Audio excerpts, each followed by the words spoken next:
রাজ্যের মুখ্যমন্ত্রীর নির্দেশে এবার দেখা গেল সবজি বাজার নিয়ন্ত্রণে পুরসুরার বিডিও কামাল উদ্দিন আহমেদ ও পুরসুরা থানার অফিসার ইনচার্জ এসআই পলাশ বিশ্বাস, এসআই রিন্টু মহাজন বাজার ঘুরে দেখলেন এবং সেই সঙ্গে সবজি বিক্রেতাদের সঙ্গে কথা বললেন।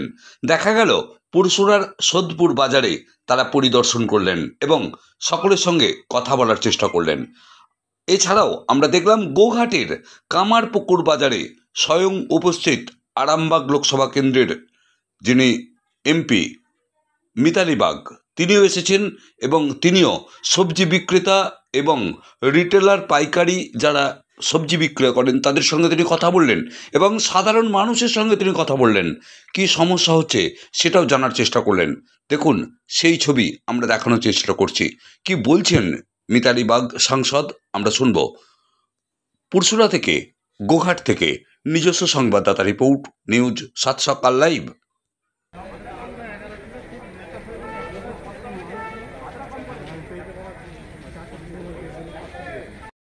মানে আগে যেমন বাজার করছেন তেমনই করছেন না? ওটা প্রয়োজন আগে যখন বাজার করতেন তখন কেমন ছিল? বাজার তো ভালো হচ্ছে, এখন একটু বাজার কম আছে। মাছের নয়, ওভারঅল না আবার আমি অনেক কিছুই কিনেছি। ভেন্ডি 60 টাকা ছিল, এখন ভেন্ডি 40 টাকা। কবে 60 টাকা কিনেছি? 3 দিন আগে নিয়ে গেছি, আজকে 40 টাকা। মাঝে বাজারে একটু কম আছে আমদানি।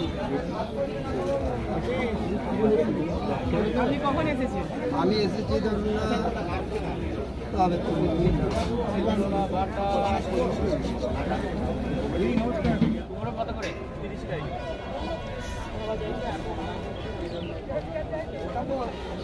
ওইটার জন্য ফোন করছি।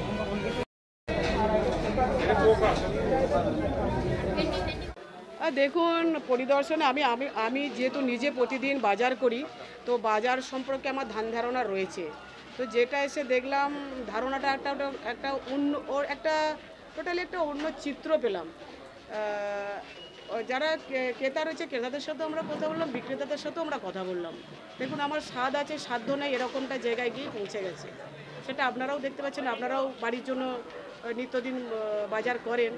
বাজারে প্রথম যখন আমরা ঢুকলাম 100 টাকা কেজি বেগুন, তারপরে সেই বেগুনটা পরের জন্য 80 টাকায় নামালো, তারপরে নামালো 60 টাকা, তারপরে 50 এসে নেমে গেল।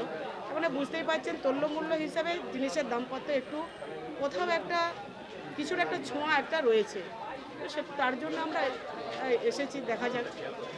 যে আপনার কথা দিয়ে যখন ঢুকলেন তখন 100 টাকা সেই মালটা আবার 60 টাকায় নেবে, আপনারা কি ঢুকেছেন বলি মাল? না দেখুন একটা বিষয় থাকে, আপনি যখন একা বাজার করতে যান এককভাবে কোথা হয়, যখন একটা টিম যায় তাদের হয়তো লস করছে কি বা লাভ করছে তখন সেটা ভাবে না, তখন তাদের কোথাও একটা মনে হয় যে আমার লাভটা বাদ দিয়ে আমার লোকসান যদি হয়, যেহেতু একটা টিম দেখে না, কোথাও তাদের একটা মনের মধ্যে কিছু একটা বাসা বাঁধে পায়। হয়তো সে সূত্র সেটা হয়েছে কিনা আমি বলতে পারবো না, সেটাও কিন্তু আরও আমরা 2-1টা আসার পর সেটা আরও ভালোভাবে বুঝতে পারবো। ধরুন আজকে এসেছি, আরও 2-1বার আসলে বুঝতে পারবো যে ওটা 100তেই নেমে আছে না 100 থেকে যখন 60 এলো ওইটা 60-তে স্ট্যান্ড বাই করছে, তাহলে তখন আরও চিত্রটা আমাদের কাছে পরিষ্কার হয়ে যাবে।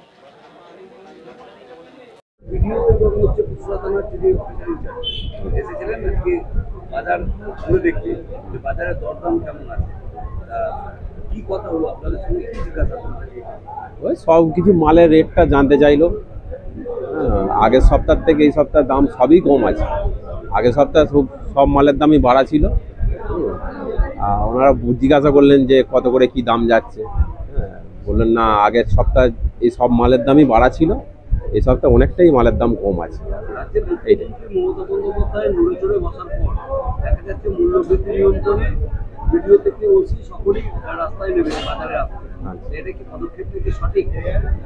হ্যাঁ, খারাপ বলবো না, এটা অবশ্যই ভালো, কারণ সবারই তো অসুবিধা হচ্ছে। সব কিছু মালের দাম বেশি হলে সাধারণ মানুষের তো অসুবিধাই হচ্ছে, কারণ সাধারণ মানুষ তো কিনে খেতে খুব অসুবিধা হয়ে যাচ্ছে তাদের। তবে দাম কম হলে সবারই সুবিধা হবে। রঘুনাথ মাঝি, এটা সোদপুর বাজার।